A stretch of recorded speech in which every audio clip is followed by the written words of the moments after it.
Hi, this is Dimitri. I was just recording these videos this morning while walking around The Hague because the weather is so nice, and I just thought to go for an hour a stroll.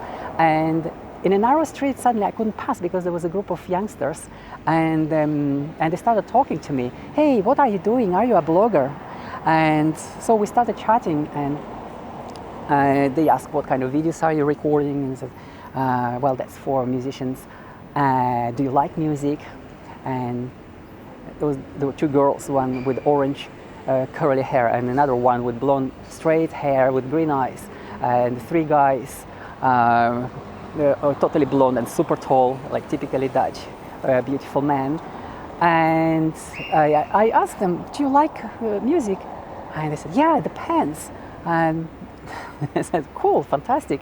So what kind of music do you like? Well, we like Dutch rock music. Wow, that's great, that's amazing. The guy asked me, what kind of musicians are you recording these videos for? I said, well, it depends, all kinds of musicians, probably mostly classical musicians. Do you like classical music?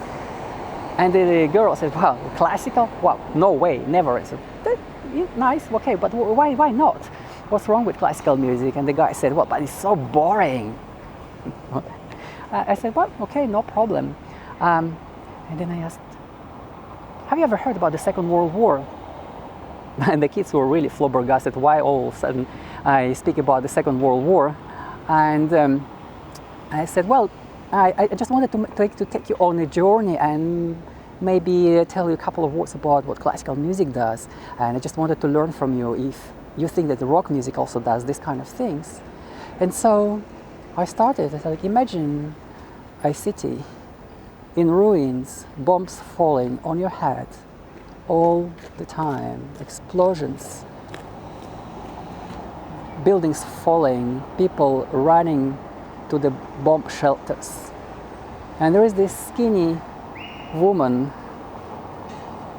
You couldn't be sure if she's alive or dead. And she's my grandma. And she's there in a bomb shelter with 60 or 70 babies. And her duty is to make sure that these babies make it alive to the next day and don't die because of the bombs or hunger or freezing cold. And it was this woman who told me that she experienced the broadcast of Leningrad Symphony by Dmitri Shostakovich. And when she heard this music blasting through the loudspeakers across the city, she felt so empowered and so inspired. With tears on her eyes, she thought, they are going to make it alive till the end of the war. They are going to win no matter what.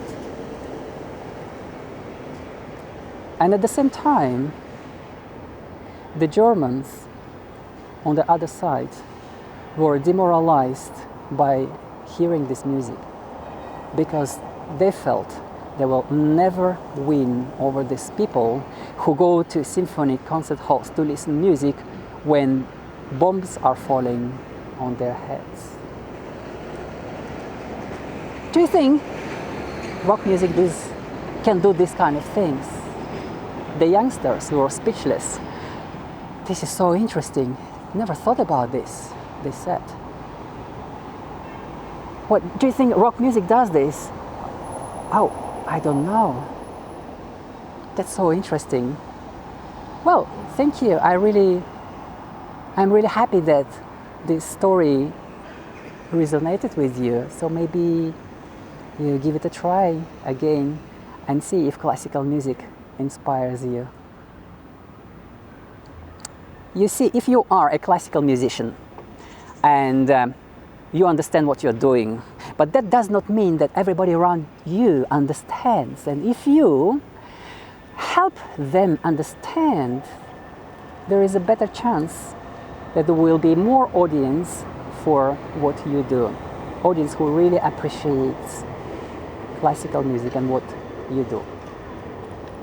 So the point is, educate, but all depends on how you educate, because it is so easy to fall into a boring university-style lecture where your audience just falls asleep and think, oh, all this stuff around classical music is so hopelessly boring. No, you can use narratives, you can take them on a journey, you can create stories that they can relate to. So I hope this makes sense to you.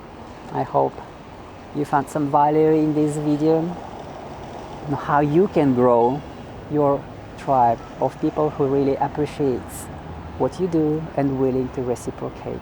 Now, if you find some value in this tip, there are two things that you can do. Well, one, you can stay in touch with my page by simply liking the page, or potentially, if you are a serious gifted musician and you think that more people deserve to find out about classical music and your gift, then you might want to join my brand new private Facebook group for musicians who want to own their gifts. I will post the link somewhere below this video. Thanks for watching. This was Dimitri Badiarov, violin designer, violin maker, musician, success coach, speaking to you from The Hague, the Netherlands. I wish you a lovely day.